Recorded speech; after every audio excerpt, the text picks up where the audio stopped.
cette année, l'ont été par le fait du soulier d'or européen, Lionel Messi, qui a remporté le trophée avec 36 buts, 3 buts d'avance sur Kylian Mbappé, qui n'a pas pu rattraper le retard hier soir. Monsieur Ndiano Malienko, l'arbitre, l'un des meilleurs arbitres espagnols, qui ce soir, après 19 ans effectivement de haut niveau et de Ligue espagnole, dira c'est lui aussi adieu effectivement à la compétition. En tout cas, voilà pour cet écrin du Benito Villamarín dans le sud de Séville. Il fait chaud, il fait beau, les stars sont sur la pelouse.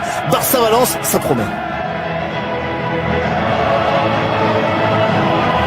Les joueurs qui sont rentrés sur cette pelouse, clairement, avec le stade et ses 60 000 places qui ont été évidemment arrachées par les supporters du FC Barcelone. On a bien finalement voulu faire de cette rencontre, de cette finale, alors que souvent les finales de la Coupe du Roi pouvaient passer. Puis, ils ont accompagné, ils ont attendu les joueurs à l'aéroport, ils les ont attendus à l'hôtel.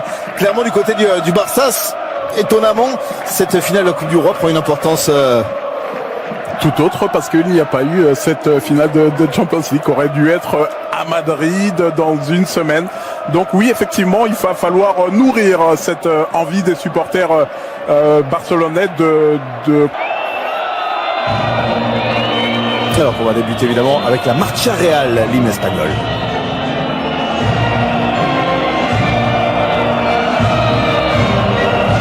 Mais en tout cas, saison manquée pour l'ancien formation de Valence. Le capitaine. Attention avec la passe de Clément Lenglet. Plein axe pour Rodrigo qui va effacer. Il aurait pu. Coutinho, déviation pour Jordi Alba face à son club formateur. 300e ce soir pour Jordi Alba avec le FC Barcelone. Et là, il doit pas de réagir avec ce une de Coutinho qui cherche encore la petite déviation. Ça a surpris Ivan Rakitic. L'équipe de Valence n'a rien de génial. C'est un 4-4-2 classique. Voilà. Et les joueurs devant, effectivement, travaillent avec Gamero, avec Rodrigo. Il y a là cette fois. Il a cherché le bon rideau. Voilà, justement, la bonne passe qui a amené un petit peu de danger.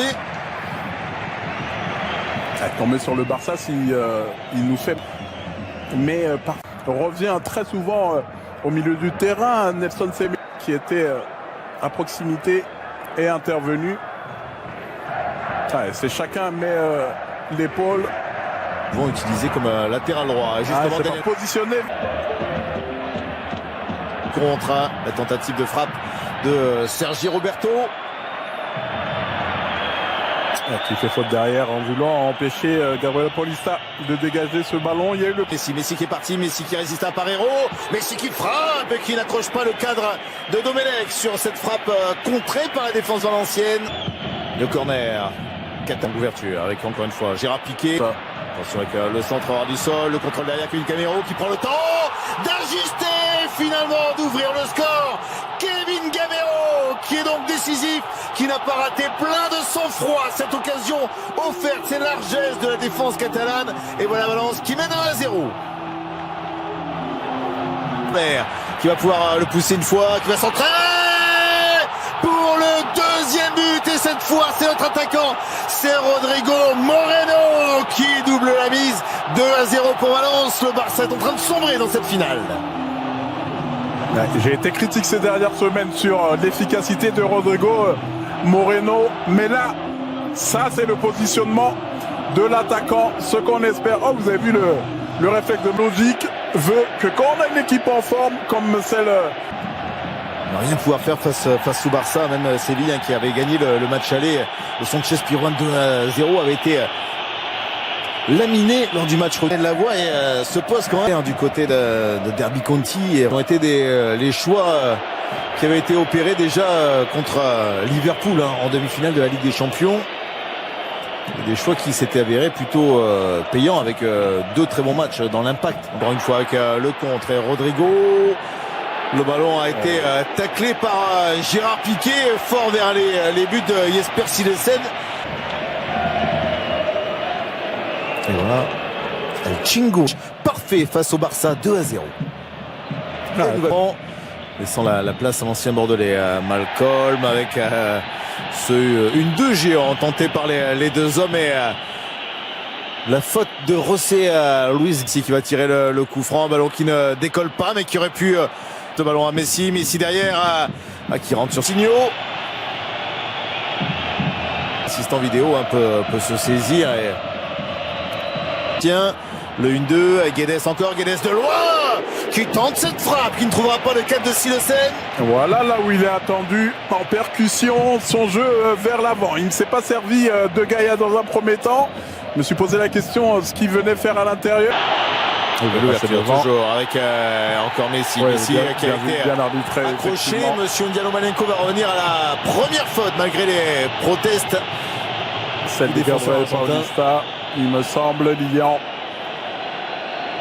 D'ailleurs, on peut se dire que le ballon a été perdu, mais son dernier match avec ce ballon freiné, dévié surtout par le mur valencien.